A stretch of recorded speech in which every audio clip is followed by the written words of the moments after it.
Now बच्चे we are going to start chapter number 12, books of original entry, special purpose subsidiary books. Some small subsidiary books are also prepared in addition with journal and cash book. In journal we record each and every transaction, either it is related to cash payment or credit payment. Both we record equally.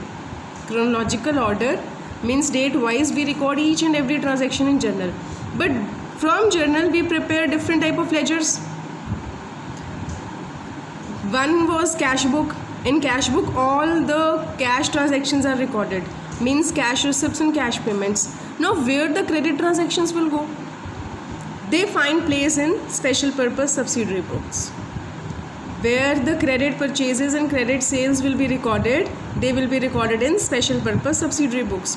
In this chapter you will prepare 7 things: purchase book, sale book, purchase return book, sale return book, bills receivable book, bills payable book and journal proper.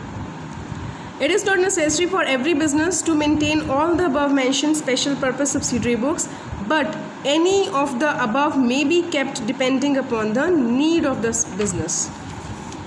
So, and very good line, the favorite line of kids, bills receivable book and bills payable books are not in the syllabus. You have to study only 5 books: purchase book, sale book, purchase return, sale return and journal proper. 2 books are not in your syllabus. So purchase book or purchase journal. Now what is purchase book?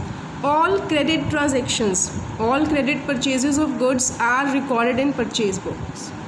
And only goods here means only those things in which the firm is dealing.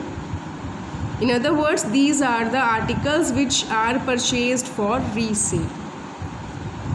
For example, if a firm is dealing in cloth, purchase cloth, it will be treated as purchase of the goods.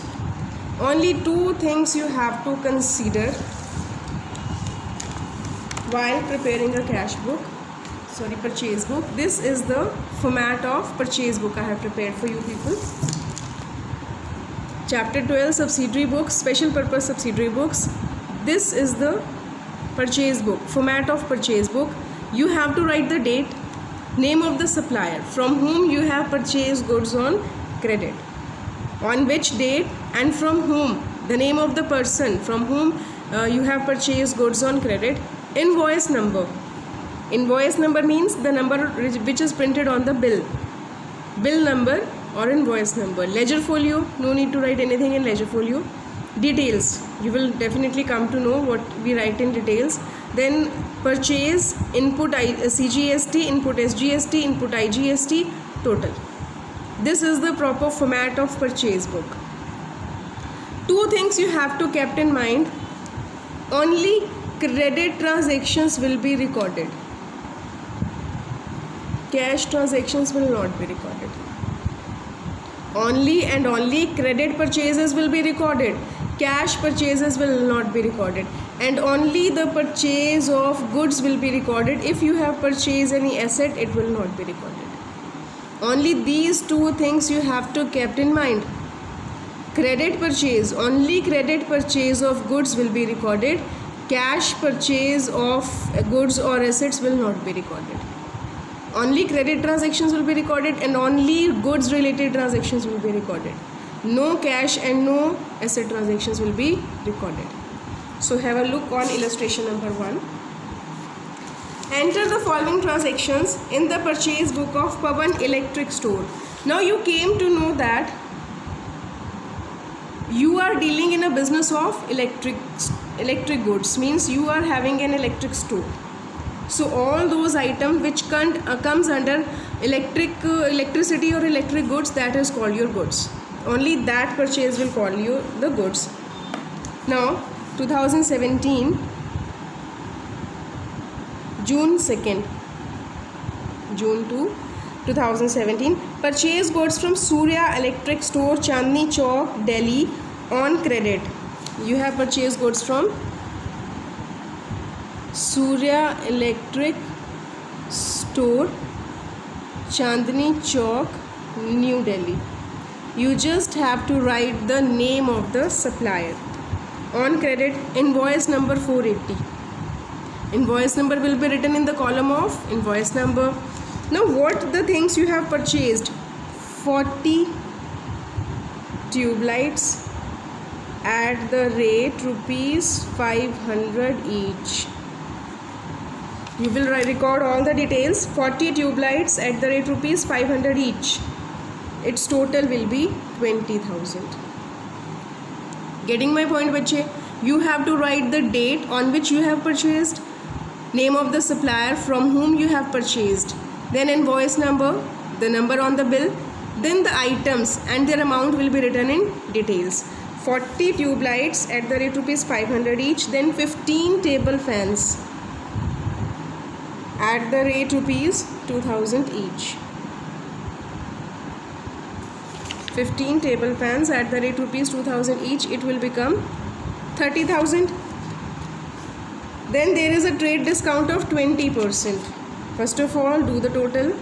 50,000 amount rupees worth rupees goods you have purchased, and then you have to less trade discount 20%. 20% of 50,000 will be 10,000. Now your total purchase becomes 40,000.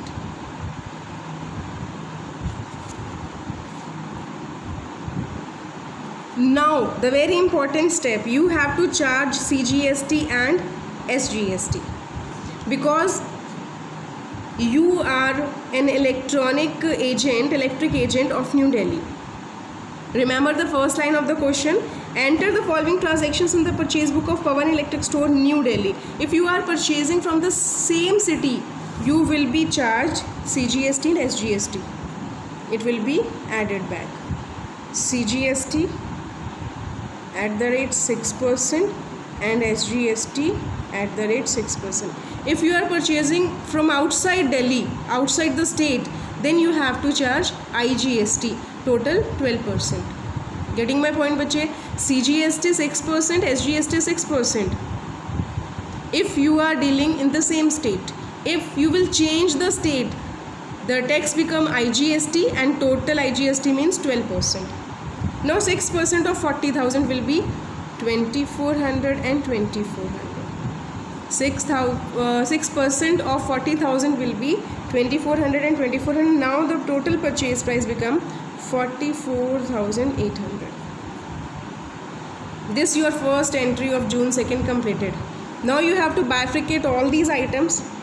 This total will be written in the column of total 44,800.